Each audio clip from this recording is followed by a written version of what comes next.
It's called I Am Not. I am not a poet. I didn't study literature, and my vocabulary is pretty basic. When it comes to spoken word, I don't know if I actually know what that means. I mean, I probably do, but because I know how to speak words, so I assume I am doing spoken word right now. And I could write a monologue, pretending that it's not me who feels this way, because it's easier to hide behind a character, but I'm not going to do that. I'm just going to show you my experience. New Year's Eve 2023. I always feel a really heavy sense of dread on these major holidays.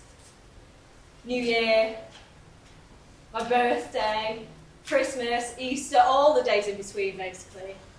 Because the pressure to enjoy myself, it just creates that opposite effect. And I've always been like this, that I don't actually know why, so don't try and ask me. It's as if I took a brownie-like vow age 6.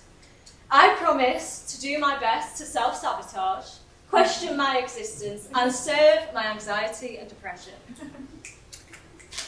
I found myself, age 24, on New Year's Eve, sat in my car outside my friend's house. 9 p.m, 3 hours until midnight. I feel physically restrained, and I am not talking about my seatbelt. If I get out of the car, I will be in immediate danger. If I drive away, I will be in an immediate danger. I am in immediate danger of myself.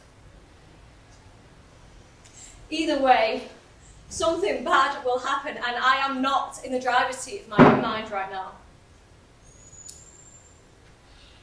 Why isn't anyone coming out to save me? Why are all of my closest friends inside laughing? Why can they not hear my silent crisis from 10 feet away? Why have I not told anyone? Shit, it's getting bad, isn't it, really? Because I've been in this similar position for years, but every time it comes back, I just resort back to this childlike state. My fight or flight strips me of all ability to think, and all of my previous experience on the subject just goes to waste. Brilliant. This isn't the first time I've publicly admitted to being a big baby. My arms are flailing, there are tears, uncontrollable tears, and I've shot myself in the foot, basically. Because what else is there to do? At this point, something in me takes over. I believe creativity is in everyone. It's one of the first things we do as babies. Parents encourage them to vocalise, move their bodies, scribble with crayons, and at this moment in time, it's the only thing that I know how to do.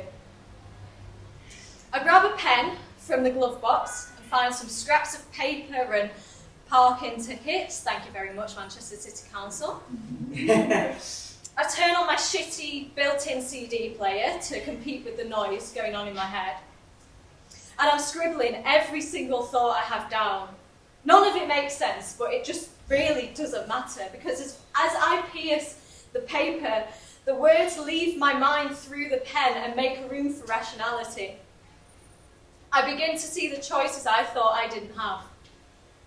They're not easy, but they exist now. I look up and the time is already 10:50. I quickly realise I am back on track 8 of my Fall Out Boy CD for the 3rd time. It's keeping me company. The cloud begins to lift. Have I run out of parking tickets to scroll on, or ideas? I don't know, but either way, that cloud is lifting. I can finally see outside my car. My friends come out for a cigarette, and I bring myself to open the door. Hey! What are you doing? Where have you been?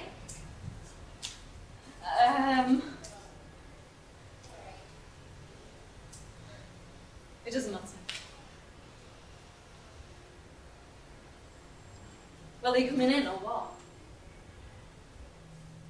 I made my way inside. I'm just sat watching, silent. I'm on the brink of tears, but I'm in there. Midnight hits, and I've made it over the hump.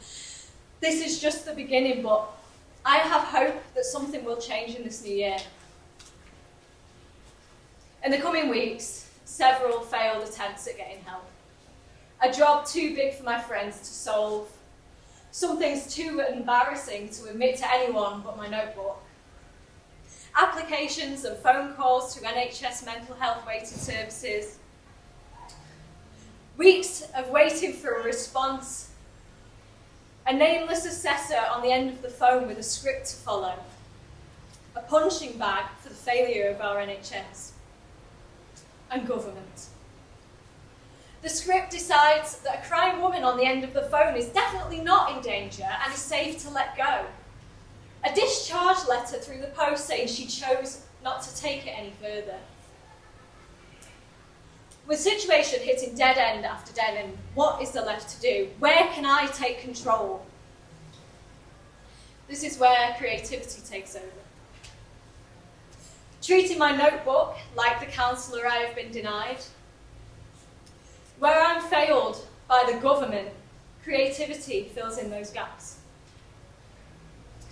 I am not in charge of the NHS. I am not letting this go. I am not going back to New Year's Eve. Who am I when I'm well? I'm a writer when I cannot sleep and I pick up my pen.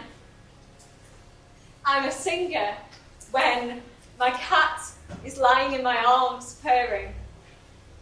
I'm a dancer when Girls Aloud come on the radio. And you are too. You're an actor when you're doing a bad impression of your friend or your boss at the pub. You're a storyteller when you have to break bad news to someone. Creativity brings colour into our world. There are numerous times I can count that creativity has saved my life. It is not to be policed or suppressed or judged.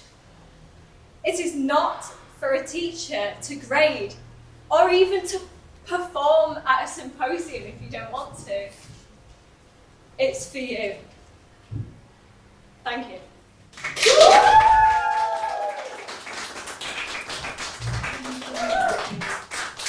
Wow, wasn't that amazing, everyone? Just amazing. Yeah. Harriet, do you want to share your socials for people to follow you? Or You want? Go on. You did me this. I don't want to be too close to you. So, I'm predominantly an actor, but I also write plays and the like. And my Instagram is Harriet Eaton A, just full. Harriet Eaton, spelled E-A-T-O-N, with an A on the end. And my Twitter is just Harriet Eaton.